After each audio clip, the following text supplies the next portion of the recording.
بسم الله الرحمن الرحيم. عن عبادة بن الصامت رضي الله تعالى عنه قال قال رسول الله صلى الله عليه وسلم: خمس صلوات افترضهن الله تعالى من أحسن وضوءهن وصلاهن وأتم ركوعهن وخشوعهن كان له على الله عهد أن يغفر له، ومن لم يفعل فليس على الله عهد إن شاء غفر له وإن شاء عذبه. سانو مشرانو منګه د نبی علی السلام د احادیث سلسله دامو شروع کړی دا د اودس طریقه بیا دا رنګ د غسل طریقه دا منګه بیان کړو.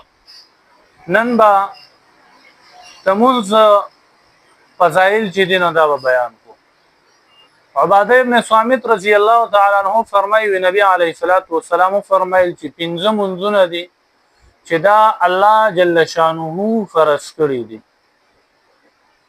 پنځه منځونه دي چې الله دې لرا فرض کړی دي. چا په ښه شان سره او د سو کړو لکه څنګه چې مخکې حدیثو کې بیان شو او بیا په ښه شان سره مونږ وکړو دا غي د رکوع ښه پورا ادا کړه او خشوع سره مونږ وکړو، خشوع خضوع سره مونږ وکړو.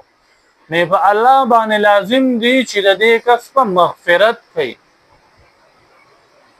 او کو چره چا دا څه ونه کړو، یعنی چا په خشوع خضوع سره مونږ ونه کړو او یای د سره مونږ ونه کړو، نو بیا الله خو خوښ شي نو دله به عذاب ورکي او کو خوښ شي نو مغفرت ولو.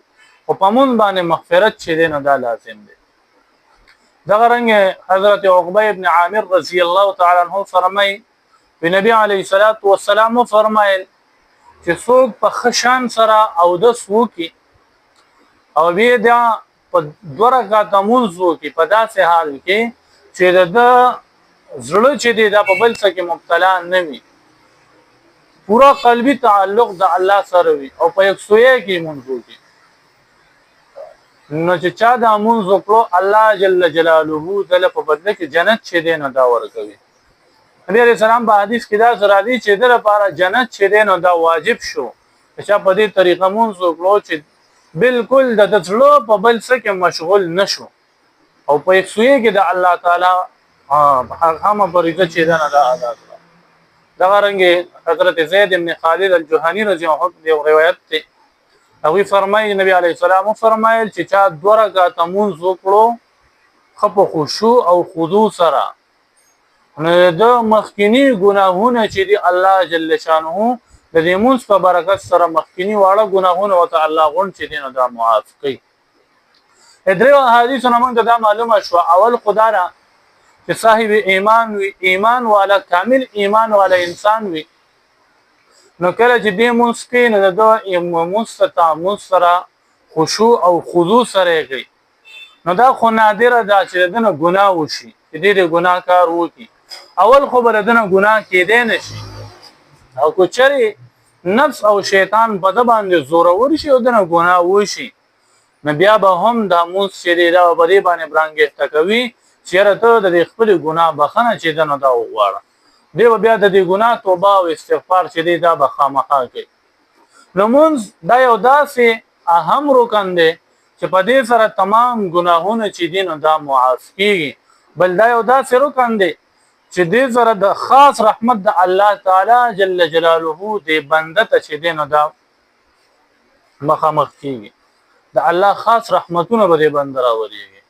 بل دا چې په دا یو داسې عبادت دی چې فرشته به دې باندې رشک کوي نغه کوي. مونږ ورته یاره حسد نو فرشته چې دې نه دا حسد کوي او دا داسې عبادت دی چې الله جل جلاله نبی علیہ السلام فرمایي چې په الله باندې لازمه ده چې دې بنده چې دې نه دله به جنت ورکړي او کو چا په صحیح طریقې سره موږ چې دې نه دا اذان کړو نه برابر ده د الله خوښه ده، د الله خوښه ده کو عذاب ورکړي او کو جنت ته دیږي.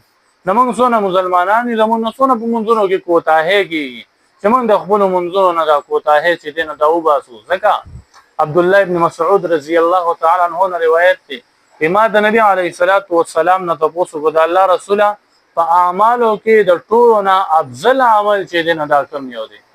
نبی علیه الصلاۃ والسلام راته فرمایل چې د ټولو نه افضل عمل چې دی نو دا مونځ دی. په خپل وخت کې مونځ کول. ما دا وویل چې د الله رسوله د دینه پس کوم عمل چې دی نو دا افضل دی. نبی علیه السلام راته فرمایل چې د مور او پلار خدمت کوه. بیا ورته ما فرمایل د الله رسول دریم نمبر کې کوم عمل افضل دی؟ نبی علیه السلام فرمایل د الله فلار کې جهاد کول چې دی نو دا بهترین عمل دی. نو د جهاد نه او د مور او پلار د خدمت نه د دواړو نه بهترین عمل چې دی هغه په خپل وخت کې د مونځ ادا کول دی. حضرت ابو هريره رضی الله عنه روایت دی نبی علیه الصلاۃ والسلام فرمایل چې پتاسو کې د یو کس کور مخ ته نیر وي او هغه 15 وخته په دغه نهر کې لام وي، نه آیا دی به ګنده د پسې به خیرې میرې پاتې شي؟ موږ فرمایل د الله رسول دی د پسې به بالکل خیرې میرې چې دی دا به پاتې نه شي. نو فرمایل دغه مثال د 15 منځونو دی. کله چې یو مسلمان بنده د 15 وخته مونځ کوي نو دنه بم الله د ګناهونو د خیرې چې دی دا به میټاوي. نو څنګه چې یو ګنده کپړه وي او دا په سمندر په چپو کې پرې اوستلی چې دا پاکي، نو دغه رنګ یو مسلمان بنده دی چې کله د الله جل جلاله په جمال او جلال کې 15 وخته چپې چې دی نو دا وخي، نو دی به هم د قشان د ګناهونو نه چې دی دا به صفا او ستره کېږي. ابو ذر غفاری رضی الله فرمای نبی علیه الصلاۃ والسلام سره یو ورځ بار وتلم نبی علیه الصلاۃ والسلام د ونی او څنګه ونی سره ودا سي وړه کوله د جمی موسم وې پانه ته پریوته. ما ته وی چې ابو ذر ما دا څه ولې وکړو؟ ما ته چې د الله او د الله رسول خپويږي تاسو دا څه ولې وکړل؟